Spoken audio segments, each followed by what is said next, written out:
Oh my God.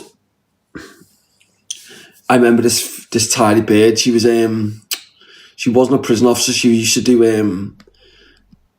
what was she doing? So some courses. I can't remember what it was. I think like some criminal behaviour courses, whatever it was. And I added her on. I added her on Instagram. She came up to me with, Sam, you can't add me on Instagram. I'll get sacked. I went, I'll keep it a secret, girl. Sam, I've got prison officers who follow me. All right, just take me WhatsApp number then. Have you got a phone? No, I've not got a phone. So how have you added me last night then? All right, yeah, I've got a phone, but you're going to keep it a secret, aren't you? Sam, I'm going to end up losing my job, you know. You're not going to lose your job because we just don't need to have this conversation again. I said, but I will see you when I get out. And I never forget, I bumped, like, I got a number in there, and got, like, she just no longer works in prison, that's why I can speak about this now. Never actually slept with her, not like that, but we went out on a few nights out and that. But she was actually alright as well. From Liverpool, she was a scouse bird. She was tidy as well. But I say she was tidy, I think it was because I had my jail goggles on. Because in prison, you can have what's called jail goggles. So what are jail goggles? Jail goggles are very, very confusing things because some prisoners, if you're watching, you'll know what I mean when I say jail goggles. So what are jail goggles, guys? So when you're out, you know that there's a beautiful amount of ladies who love you, right? When you're out. But then what happens is when you go to prison, you haven't really got many options. Do you know what I mean? So your jail goggles go on. So a 2 out of 10 turns to a 10 out of 10. Do you know what I mean? So you get the 10 out of 10 goggles, right? And then the 10 out of 10 goggles. But what it means is this: the problem when you've got jail goggles on is all the prisoners like, yeah, what's happening, babe, and all that shit. The way they do all of these prisoners. And some of these, not all, but some prison officers who are like a 2 out of 10, they all of a sudden think that they're a 10 out of 10. Genuinely, that's what they do. They strut round thinking like they're 10 out of 10. And they start thinking they can get like a bit above the board in the sense of like speaking to other prisoners like shit because they know that other prisoners like them. Right? And then you end up with your jail goggles on. So that's what happened with me and this bird. She was good looking, but she wasn't like, I thought she was, we're talking 10 years ago, guys, but I thought she was like a 10 out of 10 when I was in jail, when I had my jail goggles on, because I'd been in for like a couple of years. So I had my jail goggles on. So then, obviously, I had it on Insta, and then, because I had not seen much pum-pum for like a couple of years. As I said, there's only like 3 prison officers on the wing, and then most like the women prison officers, so you've got your jail goggles on. So when she comes on, half good looking one, it was probably like a 5, probably 5. I was just thinking she was a 10-10, I had my jail goggles on, gave her my number and all that, and then she went, I can't contact you until you get out. And then obviously she comes on lights out, but then your things change, and don't they, when you're out of prison, my jail goggles come off. So she come on lights out, was the jail goggles come off. And then the reason why I didn't end up sleeping with her is because I'm not being disrespectful when I say this, because it's actually the truth. What happened is, when we're in a nightclub and I seen other women who obviously I'd be speaking to and whatever, I realised that my jail goggles had come off. So when my jail goggles had come off, she was no longer a 10 out of 10. And there was plenty of other more options. Do you know what I mean? So because there was loads more options, I wasn't too fussed about getting her back to mine. And then she contacted me again. Oh, you out tonight, Sam? Yeah, I'm out tonight. So she'd meet us in the same place, but because my jail goggles were off, I was finding better options. And that's just how it worked with life in jail. Unfortunately, that's how it works. You have jail goggles on. This is why I say to women prison officers, a lot of you get manipulated. A lot of you prison officers, women, get manipulated in a sense of where you think that you've just met the love of your life. When he's got his jail goggles on, he thinks because you're only the only woman he's seeing, on the wing, or the only couple of women, what happens is he has his jail goggles on, and then when he gets out and he realises that like there's more options, the jail goggles come off, and then you've just lost your job and everything because of him, and then he's just got rid of you. So that's why I say that's what happens, unfortunately, with a lot of jail goggles. No, it's true, and I'm not even being disrespectful when I'm saying it. That's why it's actually probably a favour, if I'm honest. It's probably a favour to you. But do you know what I've always also found in prison? And females or ex-female prison officers will confirm this. Do you know the female prison officers get so much sexual abuse from male prison officers? Female prison officers get so much sexual abuse and sexually assaulted by male prison officers. It happens on a regular. And the governors don't do enough about it to resolve the issue. It happens. I've seen it happen in Forest Bank. Blatantly seen it happen in Forest Bank. And the woman was upset. She went into the office and she was clearly upset. Right? It happens on a regular basis where male prison officers sexually assault and abuse. Look, I promise you, if you think I'm lying, I promise you, I put my word to it. I've spent 17 years of my life in jail, in and out of jail all my life. I've seen it so many times.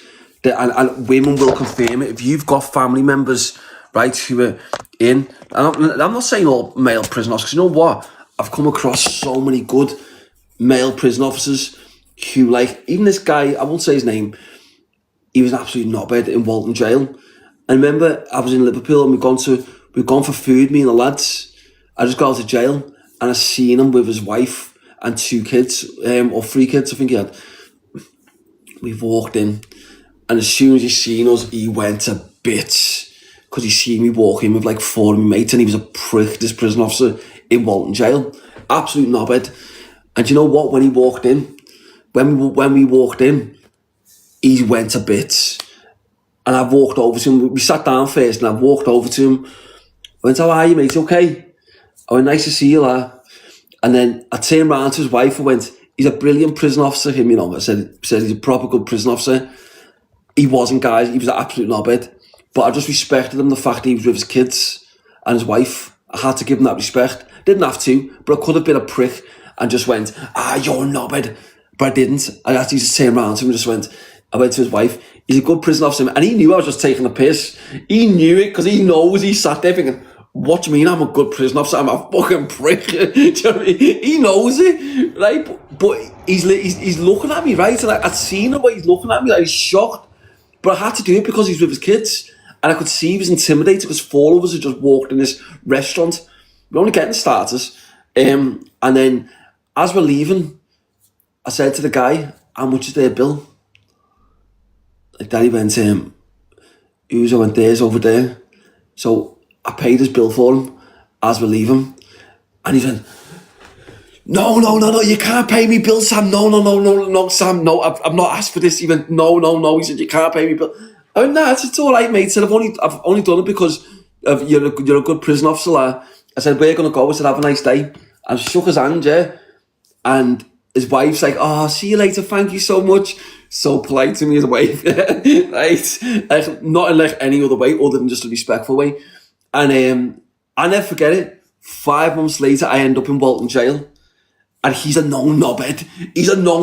This prison officer's an absolute dickhead of everyone. He's not a nice guy. He's a dickhead. I walk into Walton jail and he sees me. He's working on the reception. I'm gutted. I've just landed. How are you, Sam? You all right? And yeah. He went, yeah, you can fast track through, Sam. He said, yeah, let me just get you some bits. And you get like a thing when you go in with like you might get like some vinegar, some sugar, like tea bags, stuff like that. He gave me like 3 food bags, right? And he went, yeah. He said, I'm gonna get you a job on the wing, Sam. He went on this wing, yeah. So I've come in. He's staying around. Went straight in. He walked straight into the office and went, can you give Sam Walker a job? Like that, right? He went, I'll speak to you later on. This is what he said to the other prison officers. And he went, yeah. He went, well, can you put him in one of the cleaner cells then? And he put me in a cleaner cell, right? And I got a job straight away. And he said to me, he said, you know what, Sam? He said, I won't forget what you done that day. He said, you showed me so much respect. He went, I've got it back for you. He said, and you know what? He actually gave me a job. And it helped me so much because I'd just come to prison. I was fucking stressed. And he gave me a job. So it meant I was out my cell all day. All these other prisoners are locked up most of the day. And he got me a job. And I know for a fact, he must have told the other prison officers as well, because they all like proper like were sound of me. They weren't being dickheads. They knew I was grafting and started grafting phones and that. But he said to me, Sam, we're not asked what you do. Just don't be causing murder on the wing or like having people rolling over on the floor off the head on drugs. I said, nah, I'm only selling phones. And yeah, I'm sound. He said, just don't cause any problems. And I was just grafting my phones in the jail. That was my graft. Good graft. Your phone's like a couple of £100. You sell them for a couple of grand.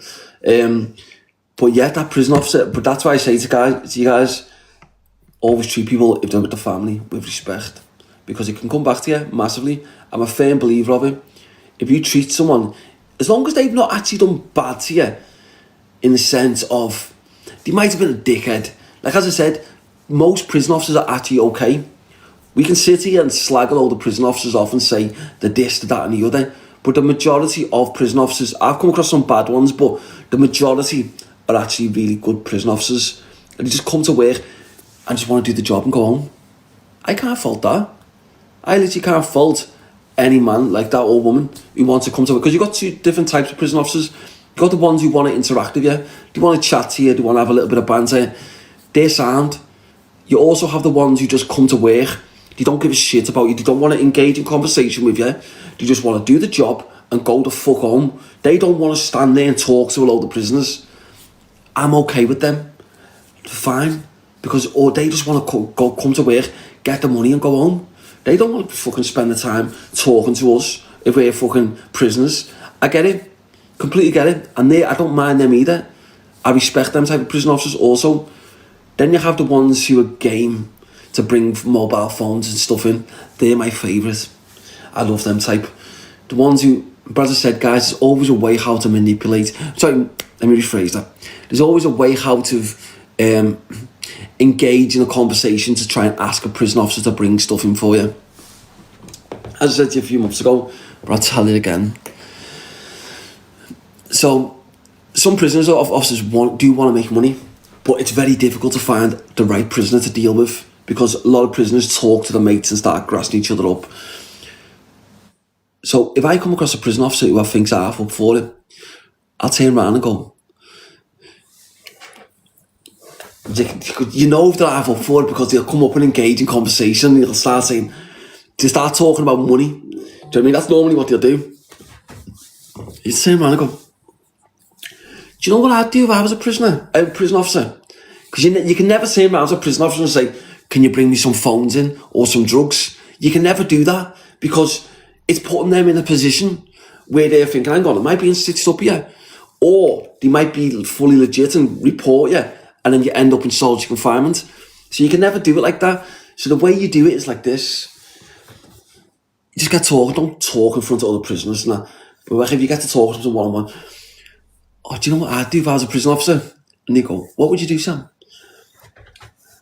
Well, here's what I'd do if I was a prison officer. I'd find a prisoner like myself. Or I'd find a prisoner who I could take phones in for, mobile phones. You always start off with mobile phones because they're not actually illegal. Then you can move on to the Class A drugs a bit later on down the line. But you just talk about the mobiles. I'd find a prisoner that I can bring mobile phones in for, and I'd make myself a few £1,000 a month off bringing mobile phones in for a prisoner. But I'd find a prisoner that just keeps himself to himself and doesn't speak to other prisoners. He just gets the phones off me and then makes his money. And if a prison officer's game, the first thing they'll say is, well, how do you find prisoners like that? In other words, when they say, how do you find prisoners like that? What they mean is that they're up for it because they want to find a prisoner like that. What did it say? And the prison officer go, well, how do you find prisoners like that, Sam? You can just, they'll give you thousands of pounds every month to bring mobile phones in. Well, you're talking to one now, Mr. Officer. You're speaking to one right now. Yeah, you're talking to one now. Why are you thinking of doing it? I don't know. How does it work, Sam? Well, how it works is I give you half payment up front. So I'll give you like £1,500 up front. You bring me 4 mobile phones in, and then I'll give you another £1,500. How do we get them in? And then obviously I'm not going to repeat how we get them in, but I'll just explain to him how to get them in. And then it's on. And then, when more people then start, the problem is when you've reached the limit of bringing phones in, there's only a certain amount of people that will want phones. So when that happens, it sort of slows down then when the prison's flooded with phones. So then you obviously have to move on to other things then. So you move on to like your weed, your Charlie, stuff like that. And then when you move on to that sort of thing, you're always going to have money coming in often because there's so many prisoners who are just going to smoke that and then they're going to want more. Do you know what I mean? Or sniff it, they're going to want more. Yeah, and that's how you do it. And then, but you have to up the scale then by saying to the guards, well, look, because it's Class A's, I'll give you 5,000 a month. And then what happens then is when they start getting into the money, and then, but this is where the prison officers, guys, if you are a prison officer or you've got a family member who's a prison officer, let me just tell you, don't deal with more than one prisoner. Do not deal with more than one prisoner. That's a mistake some prison guards make. They go and deal with 5 or 6 different prisoners. You just ask them to be called. Just deal with one. Yeah, and that's it. Well, my nephew, who was away with our Joey, he'll confirm it. I had a guard on in the jail that we were in together. I had a guard on, and he was active. Active though, right? And he what's named. Then I got out. And then obviously I've passed him on to someone else. But then obviously I still get my cut then, even though I'm not there, but because I own them. Do you know what I mean? So that's basically what it is. I own. That's my graft. So if you're putting your graft on to someone else, then you want a cut of it, even if you get out of jail, because this is my graft. This is my link. So if I'm getting out of jail and I've got a link of a prison officer, then the only person I'm going to give them to is someone that's going to be 100% and shut their mouth and not bring it on top for the prison officer. And also, I can get my cut every week, and that's how it works. That's naturally how it works. But yes, that's how graft works in jail. But as I said, this is why I say to guys, don't waste your time in prison taking drugs. Be the prisoner that's selling them, not taking them. I don't mean that in like a bad way. I just mean it in an intelligent way. Because you've got to be able to try and do something to benefit. If you are, you'd rather sell them. And the reason why I say be the prisoner that sells them and doesn't take them. And the reason why I'm saying that is because you don't want to be, if you can be the prisoner that doesn't do any of it, that's even better. And you just focus on your education, that's even better, because you're not going to be involved in the drama. Just focus on educating yourself. But guys, if you are a mother or a girlfriend or a family member or even a friend who's free, and you've got your friend who's in jail or your family member, and they are asking you to bring stuff in for them on the visits, let me tell you something, that is not a friend. That is not a boyfriend. That is not a family member. That is a scumbag. The reason why I say that is, if he truly cared about you, he wouldn't ask you to do that, because he would have many other people that can do it. Because let me tell you something, he will have many other people that will do that for him on his behalf, right? Or he can get that. So why is he asking you to do it?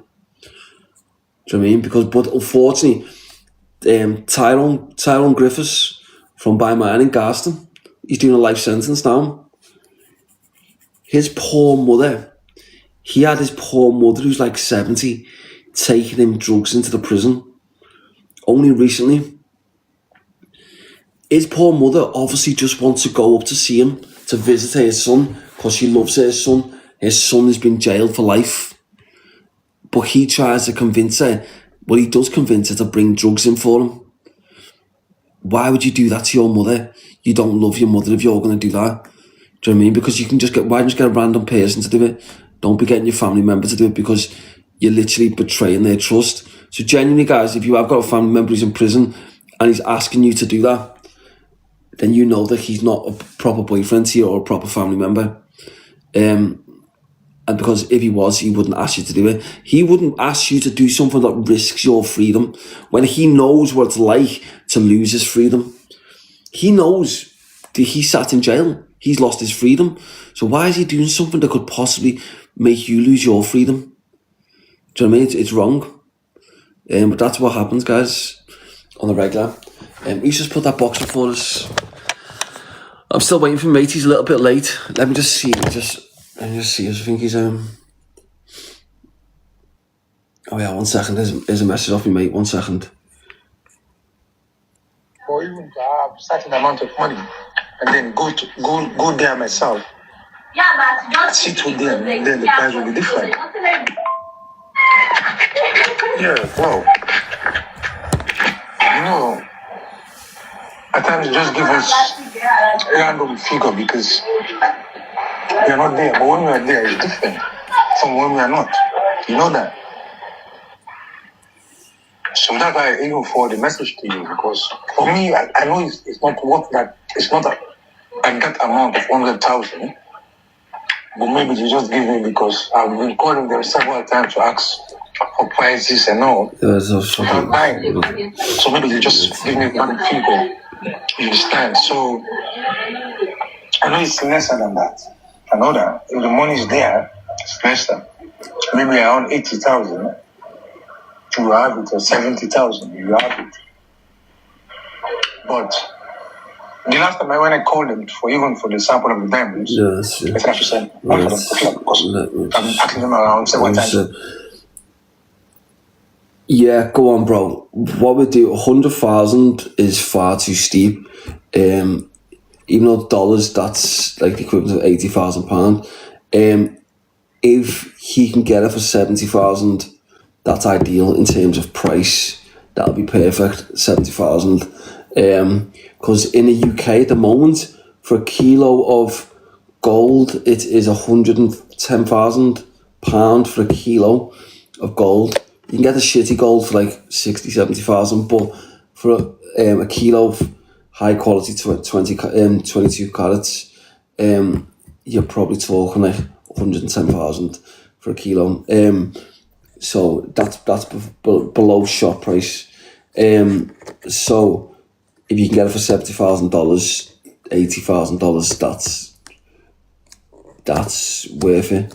But it's not worth it for me to get $100,000 worth of gold, which is £80,000, just to sell it for 110,000. Because by the time it gets over, it's just the profit, and it's just not really worth it. But if you can get it for 70, 80,000 a kilo dollars, so let's say $80,000, that's sick. That works out to about 60,000, 65,000 pound, British pound. Then that's where the profit is. That's where the profit margin is. That's where the profit is. So yeah, that's it, lad. Oh shit, Istanbul. I'm gonna go to Istanbul first, and then I'll be back to Sierra Leone.